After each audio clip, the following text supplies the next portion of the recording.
Nexus PMG welcomes you to the Bigger Than Us podcast, which we as energy geeks lovingly refer to as the BTU.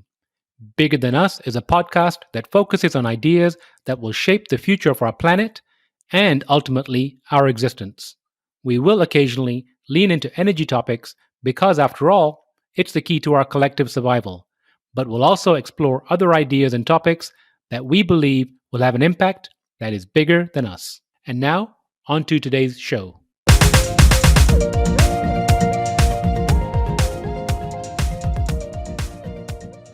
Hello, and welcome to the Bigger Than Us podcast. I'm your host, Raj Daniels, and today I'd like to welcome Pat Crowley to the show. Pat Crowley is founder and CEO of Chapul Farms, building and scaling modular insect farms.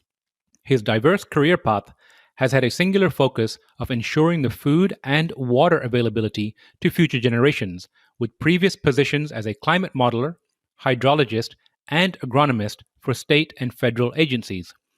He founded Chapul, the first edible cricket protein company in the US, in 2012 as a way to create a pull-through demand for the growth of the insect agricultural industry.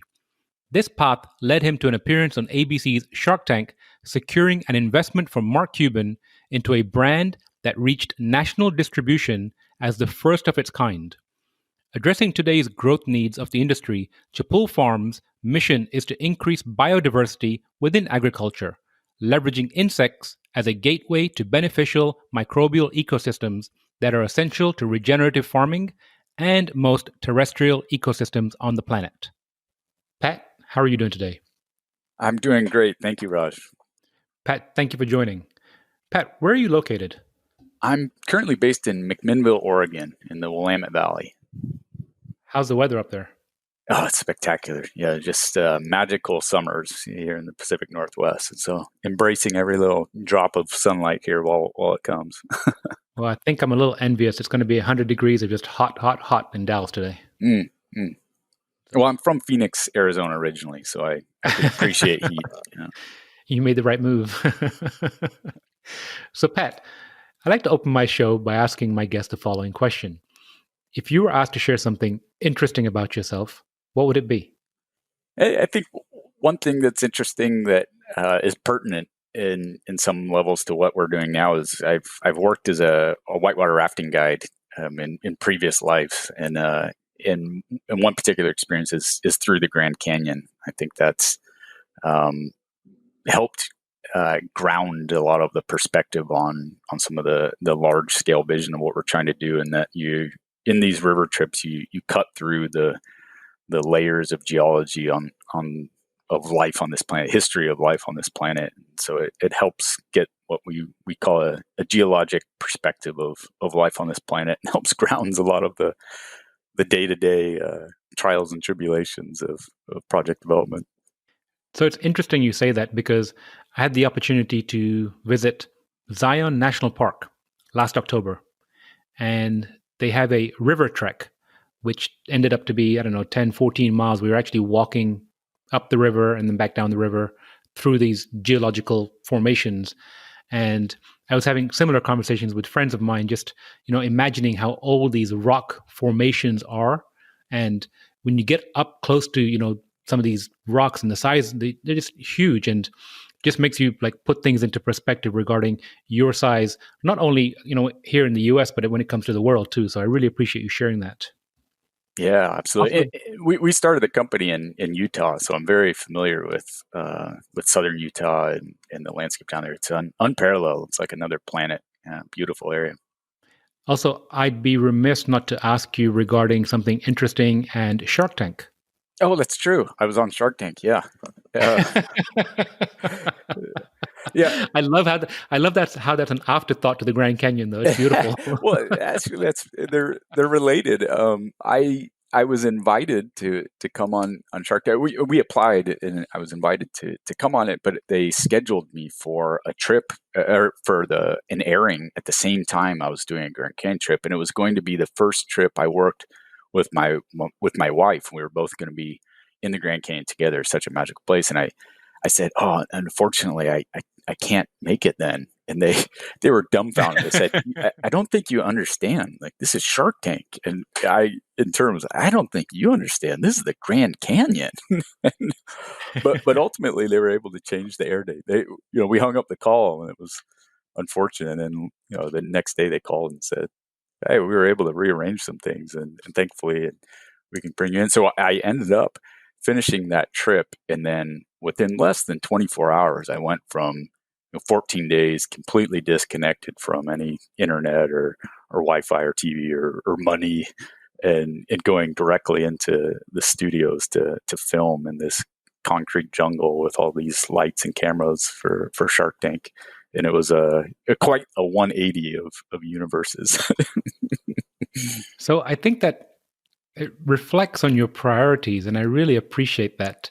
And it seems to have worked out. You were on Shark Tank for Chapul Farms, which I want you to give an overview of here in a moment. But tell me about those priorities for a minute. Yeah, even before, I think the priorities stem from a career path that I started before Chapul and Chapul Farms, and before any dream of Shark Tank, et cetera. And I pursued. I became more interested in environmental sciences and essentially the trajectory of humans' impact on the planet. And so I went back to school to receive a master's of science in watershed hydrology to help hone my skills and knowledge base for contributing to more sustainable life on this planet. At the time, I was viewing water as one of the most significant areas that I could contribute. And so that was my career path, was looking out 50, 100 years of how we can benefit future generations, having a more livable future. And it was through that lens of really water and agricultural consumption of water, the primary consumer of water on this planet, that shifted my focus to the viability of insects. And really the first company I started was Chapul, and we call it Chapul Foods at this point. And that was a consumer packaged product with cricket flowers, the first introduction of a packaged product in the U.S. that had insects as a form of protein. And it was really a marketing campaign for the viability of insect agriculture, and wanted to create a market demand and a pull-through demand for the development of a more sustainable supply chain. And at the time, I was viewing it just in terms of resources in versus resources out, the water and land inputs versus caloric outputs. But now the layers of the onion, as they peel off, the story becomes much more rich in the regenerative potential of insect agriculture, and how it can be much more of a systems integrator, not just a simple linear input versus output, but how it can benefit life on this planet. And so the pivot that we've done on Shark Tank was the energy bar company Chapul Foods, with the cricket flower that we had created. And now we're stepping into Chapul Farms, where we're building out the infrastructure for large insect agriculture to support several markets, not just the edible insect space, but also going into animal feeds and bioremediation of our country's soil. So you mentioned 50 to 100 year outlook. I don't meet a lot of people who take that long of a view on life or in the world. Where does that come from? Yeah, it's a really good question. I was brought up with parents that were Peace Corps volunteers, and kind of service to others was incorporated into my childhood. And a lot of the reading that I did growing up was a lot of anthropology, and looked at human history. So looking back at our past, the longer view you take from behind us, I think helps with the forecasting your view into the future. And so I think that look into the past of where we've come from helps generate a longer term perspective on where we're headed. And just a lot of work in Arizona was actually my first job out of grad school, and I worked for Arizona Department of Water Resources, and we were charged with looking at the long term supply of water. And the second most arid state in the country. And I was fortunate enough to be able to work on some of the Native American reservations and gain some wisdom or glean some wisdom and some of their perspectives on that longer term connection to the generations that you'll never know. One of the projects I actually worked on was quantifying the agricultural water consumption of the Hopi Indian Reservation, and within the reservation is the longest continually inhabited settlement in all of North America, and it's been there for more than 800 years. This little community, and so they have that perspective, and you can tell, and they share it with you sometimes if you take the time to listen, of seeing cultures come and go. They saw the Spanish come and go. They saw the Mormons come through the area and go. And it's just such harsh living conditions and harsh agricultural conditions that they were able to adapt in that area and have benefited from that long-term perspective. And so I think that's certainly some of what helps drive the motivation for kind of plodding through the challenges of short-sighted entrepreneurial and capital systems to develop longer term benefits to those that will come after us. And can you tell me what that area is called, where the longest running settlement, the 800 years? What's the name of that? Yeah, Oraibi, Oraibi. Yeah. Thank you for that. That's my own personal research. Yeah. And it was an incredible project that I worked on, and their system of agriculture has adapted to that area and those conditions. I mean, it's incredibly arid but extreme weather conditions, very hot and then very cold and early frosts and high winds. And but the corn that they grow, their culture is adapted with it, involved with it, and so their ceremonial traditions are intricately woven into their style of agriculture, and it's unlike any other form of agriculture I'd ever seen, and it again just had that longer term vision that I'd like to help implement into some of or address some of the short sighted trajectory that we've gone on for our mass global agricultural systems right now. Which sounds like they've developed a level of resiliency. And I think taking that view and coming back to Chapul Farms for a moment, you mentioned the cricket powder or the cricket bars on Shark Tank, and then a larger overview of Chapul Farms. Can you give me the broader vision for Chapul Farms? Yeah, in summary, currently we're building and scaling modular insect farms.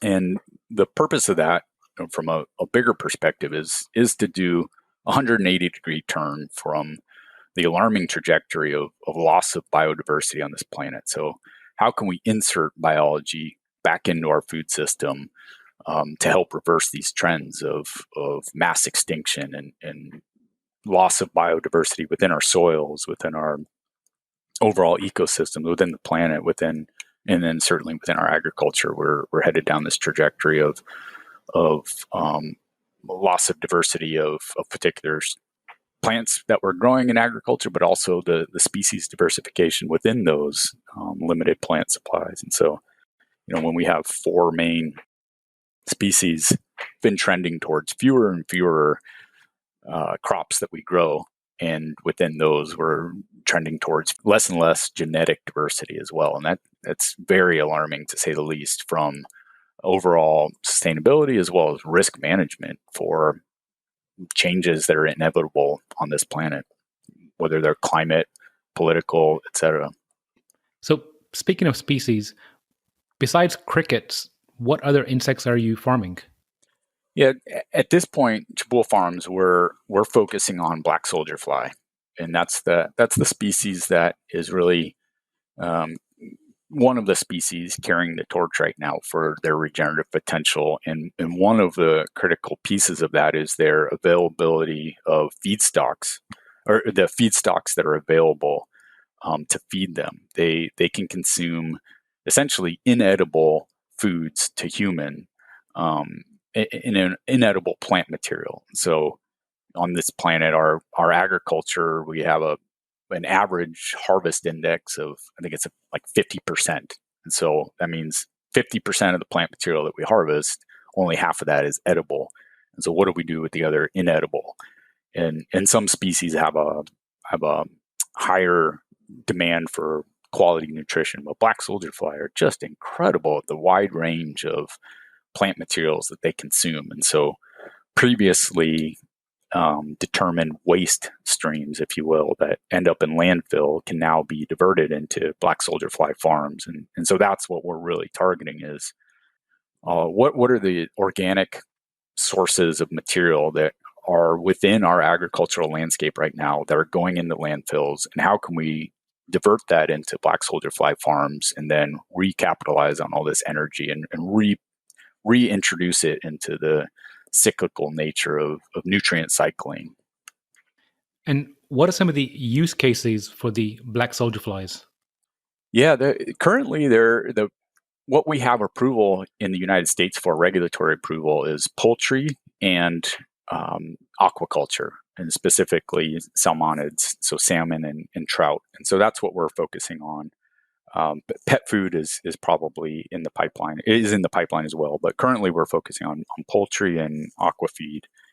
And so just honing in on aqua feed, we've outlined very aggressive plans for aquaculture development in the United States, but at the same time, the large aqua feed players are saying there's just not enough of a supply chain to support these aggressive development plans, and the industry is desperate for feed alternatives at this point. And insects are really proving to be a very viable leading case for being an alternative to the primary inputs of fish meal into aquaculture. And of course, fish meal is, in the United States at least, 100% imported, and has its own environmental impacts that you could dive into in terms of fish in versus fish out, because it's currently anywhere from 4 to 5 pounds of ocean caught fish go into 1 pound of fish meal that then go into feeding aquaculture. So we're focused on how can we recapitalize these agricultural waste streams, turn it into insect protein, and then have that support aquaculture growth, which is currently not only in the United States, but globally the fastest growing food production system on the planet. And can you walk us through a life cycle or a farm cycle of a black soldier fly? Sure, yeah. I always love this question because it always throws me for a loop of where to start. And I think that's indicative of the the circular nature of everything that we're trying to do. And so let's just start at the egg stage. And so flies, the black soldier fly lives for, in its fly state, lives for about 4 days.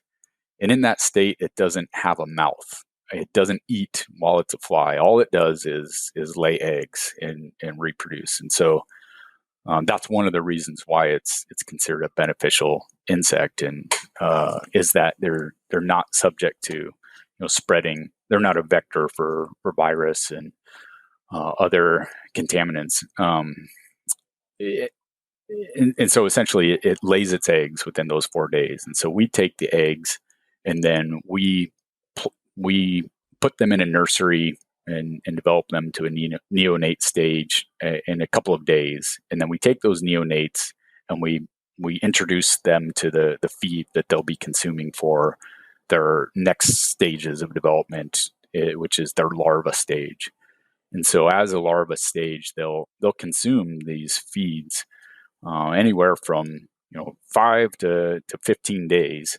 And then we harvest the larva and we separate them from the material in their manure, if you will. The technical term is frass. And then we let about 5% of those go to the fly state, and then they'll lay eggs for the next generation. And so one of the really key, I think a key way to view insects is we're essentially microbe farmers. And in black soldier fly and the larva are just the superorganism, the host to entire ecosystem of beneficial microbes that have evolved together to play this critical role of biocomposter on the planet. is the in nature, the black soldier fly, which is native to the United States, will lay its egg in the ground where biomass is falling to the ground, and they process that material, and they play host to these beneficial microbes that then go into our soil, and you have all these beneficial bacteria and fungi that fix nitrogen and continue to create or facilitate mineral uptake to plants. And so just an essential role in natural ecosystems. And so there's no reason, and it's in fact absurd that they're not a part of our agricultural landscape when they have evolved to do this for millions of years. And so that's essentially what we are as microbe farmers. But insects are the midwives for these microbes into our rehabilitate our soil, as well as and then on the larva side, when the animals eat them, we're also seeing incredible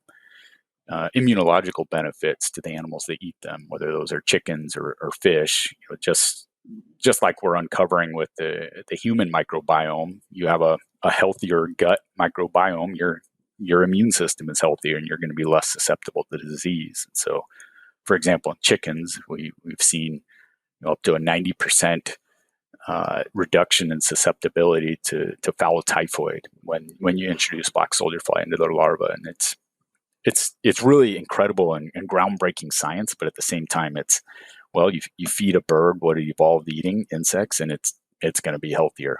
And so it's both very, very elementary, as well as on the cutting edge of what our understanding of the role of microbes on this planet is. Well, that makes sense. So you separate the larva from the frass, you take a percentage of the larva, and then you grow them back into flies, or allow them to become flies again. Without giving away trade secrets, how does the larva become, let's say, aquaculture feed? And second question or follow-up, what do you do with the frass? Yeah, I think the frass is one of the most exciting components of it. That goes right back into the soil.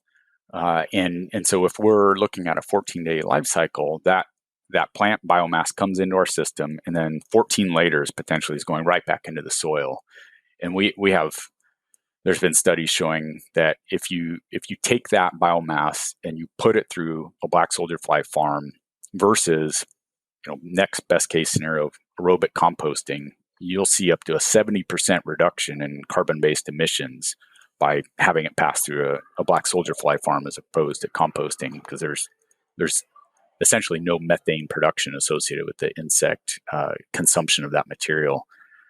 So the frass goes right back into the soil, and then the larva itself, there's lots of different research projects happening now with the various forms that the larvae take. And so one way is to simply just dry it out, reduce the moisture content, and then feed it directly as a dried larva to poultry, or even in some cases aquafeed. We have a farm, and we actually work with an orphanage in Tanzania that they have a regenerative farm there that they raise black soldier fly on their food scraps, and then they feed the flies once they've been dried out directly into their tilapia farm that they have on site, and then that's dramatically increased the quantity of protein in their diet. Diving into more technical, you can do more industry standard, or historically industry standard methods of separating the protein and creating a protein meal, and then separating the lipids and having a lipid oil as a product, and then so essentially you can separate the larva into three things: the protein, create a protein meal, the lipid oil, and then also the chitin and the exoskeleton of the larva. And that's a incredible biopolymer that can be used as a bioplastic in the future. And it's a really high value pharmaceutical grade product. Once you convert the chitin into chitosan, it goes into like a jaw replacement, for example. It has really tremendous antifungal and antibacterial elements. That really is amazing. For those of us that don't have the opportunity to see a farm like this, can you paint a picture of like how big is a farm like this? How many flies do you have, or how much larvae are you able to grow? Just kind of give us an idea. Yeah, sure. So, there's wide range of estimates, but it's anything more. It's anything from like 500 to 1,000 times more efficient in terms of land use versus protein compared to soy. So you can raise these. There's projects happening in just a shipping container, and so you can have a system of trays that you put the feedstock in, and then the insects, and you can raise it at small scale as that, and it's really fairly rudimentary mechanics. In insect agriculture is thousands of years old, mostly in Southeast Asia, and it's been very low tech, if you will, and so as we scale these facilities around, our goal is to address some of the largest culprits of organics going into landfills, contributing to significantly to global greenhouse gas emissions. And so we would like to scale a solution around the magnitude of problems that are currently here. And so a large scale facility that's why I said initially modular. And so it's just really a system of trays where you're growing these insects, and there's a temptation to really focus on the mechanization and the automation of these farming systems, but we've taken more of a focus on developing the biology and really how can we get out of their way, and how can we, rather than control this life system, how can we optimize their life system? So how can we optimize the feed and the beneficial microbes that are contained within the insect? How can we help promote those? So an example is, we found host-specific bacteria and fungi within that ecosystem of microbes that's contained in larva. How can we isolate some of those and then apply them to the feedstock prior to them consuming, and then increase the nutrient availability to the larva, et cetera? But it's all working within what nature has already provided us. And it's an exercise in humility of getting out of the way of nature as opposed to trying to control it. I love the idea of getting out of the way of nature. I'm going to change direction here a little bit. The crux of our conversation is the why behind what you do. You mentioned your experience with the Native Americans and your background and your education also. But what drove you to start Chapul Farms, and what keeps you going? What's the why behind what you do? Yeah, I mean, really, it was the benefit of future generations, and I was very concerned of the path that we've laid, and I just couldn't, I was aware of the problems that we've created, and I just couldn't sleep at night without contributing to solutions in terms of, as a water scientist, I know how fast our freshwater sources are being depleted, and I had to do something to address that, and that's what kind of led me into agriculture, and that's what, at the time, working on in the public sector, I had a mounting frustration with the conservation efforts that I was doing, and the opposition that market forces were creating to conservation and conservation plans and strategies that we would develop. And so that was one of the impetuses for starting Chapul and launching a company in the private sector, was how do we create a market force for conservation and longer term focus of the benefit of those that will come after us. And so that was the motivation, was seeing what I can do with this time I have on the planet, and how can I have the most impact. Because I think it's, the more time you spend in the Grand Canyon looking at geology or looking up into the stars, the more insignificant you feel. But at the same time, the sillier it seems to try and amass financial wealth on a planet that's potentially dying. And I don't have any. I think that's essentially become a superpower of mine, is trying to navigate these capital markets of how do we allocate mass financial wealth into the development of very beneficial projects, but not really having any personal desire for amassing it myself. We're all on temporary visas. Yeah, exactly. Yeah, I appreciate that. So, what are some of the valuable lessons that you've learned on your journey with Chapul Farms, and doing what you're doing? Oh my goodness, we need a much longer time frame to share what I've learned. It's just every This is day. long form, no worries. Yeah. Every day there's new things being learned, and that's what really keeps me in it for all of the challenges and frustrations. Just the development that happens, and the fascination is endless. I mean, even from when we were introducing insect protein to many people for the first time, we were blowing people's minds, and we were met with a considerable amount of opposition. And the I always deem it the funny looking face when somebody kind of curls their upper lip at you when you ask them to try eating insects for the first time, and that wears on you over time. People constantly, saying, "Oh, that's disgusting. Why would you ever do that?" But I think, yeah, just that, eh, like in the early days of Chapul, we would have that kind of opposition, but then maybe one out of every 10 would get the bigger picture vision of what we were doing, and they would say, thank you for what you're doing. I sincerely appreciate what you're doing, and that really drove us. And I started Chapul 8 years ago, and in that time, I have also become a father now, so I have two little ones, and now seeing their faces has really highlighted.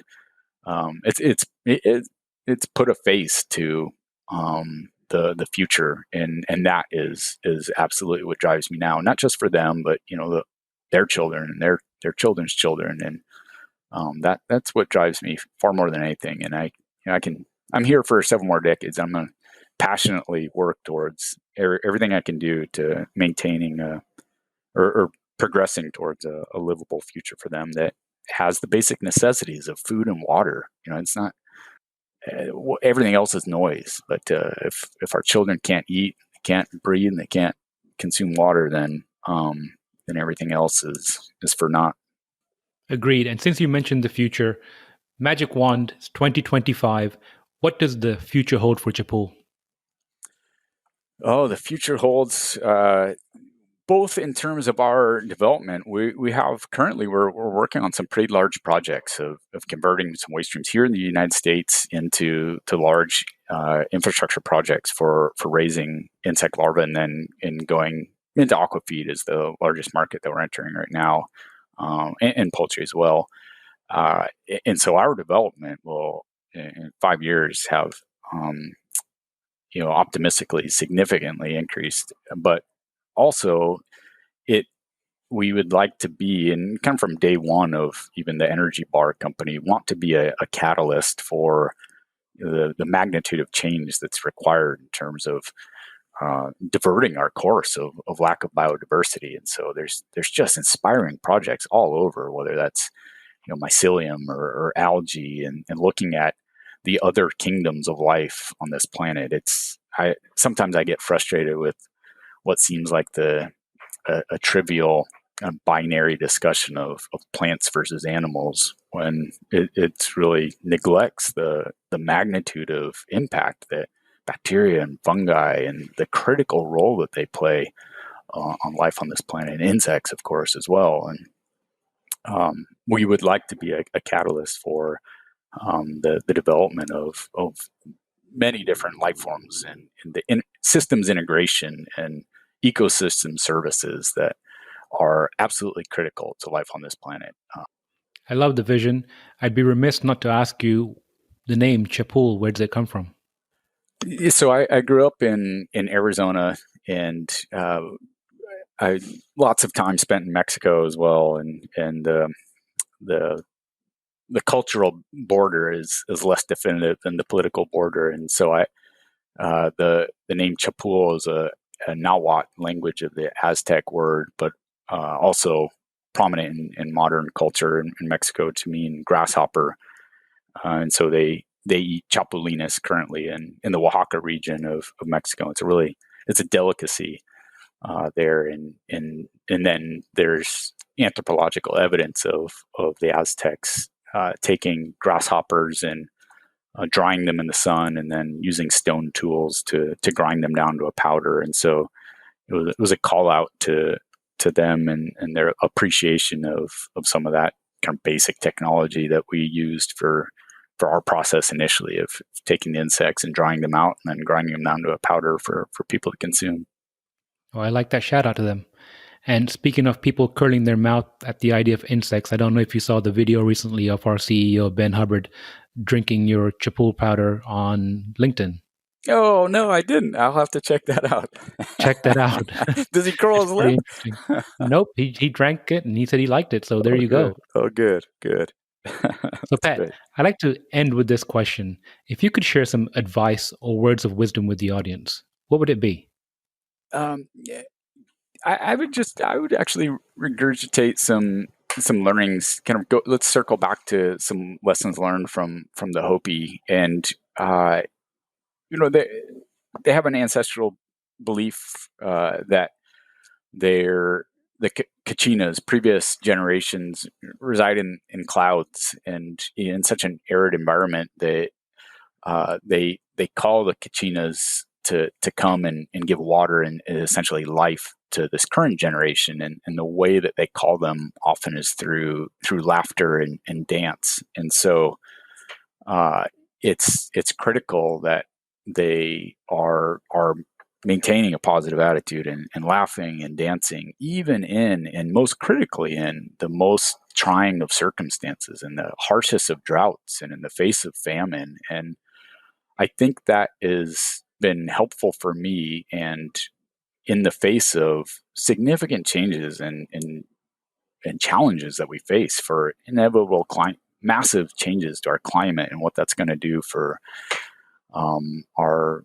civilizations, that it's critical to maintain a positive attitude even in the face of such scary changes that are coming our way. And that would be one of my pieces of advice, is to maintain a positive attitude and one of hope and a message of hope, no matter what you're working on, to exude that in everything that you're doing if you're focusing on a positive impact.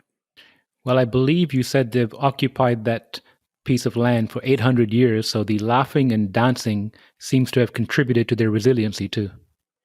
I think so. Yeah, I think so. And it's certainly the learnings that I've taken with me that certainly contributed to my resiliency, and the ability to laugh through all of those curled lips has helped maintain my passion. So I can only speak for myself, but it certainly helped with my endurance through it all. Well, Pat, thank you so much. And is there anything I should have asked you before we go that I did not? Is there anything you should have asked me? I don't think so. I think that's pretty comprehensive. I think I got across the kind of high level, but also some of the tangible as well. So. Well, Pat, I appreciate your time, and I look forward to seeing the continued growth of Chapul Farms and catching up with you again soon. Okay, wonderful. Thank you so much, Roger. It was a pleasure speaking with you. Thank you for listening. If you like our show, please give us a rating and review on iTunes. And you can show your support by sharing our show with a friend, or reach out to us on social media, where you'll find us under our Nexus PMG handle. If there's a subject or topic you'd like to hear about, send me an email, btu@nexuspmg.com, or contact me via our website, nexuspmg.com. And while you're there, you can sign up for our monthly newsletter, where we share what we're reading and thinking about in the clean tech, green tech sectors. Bigger Than Us is a Nexus PMG production.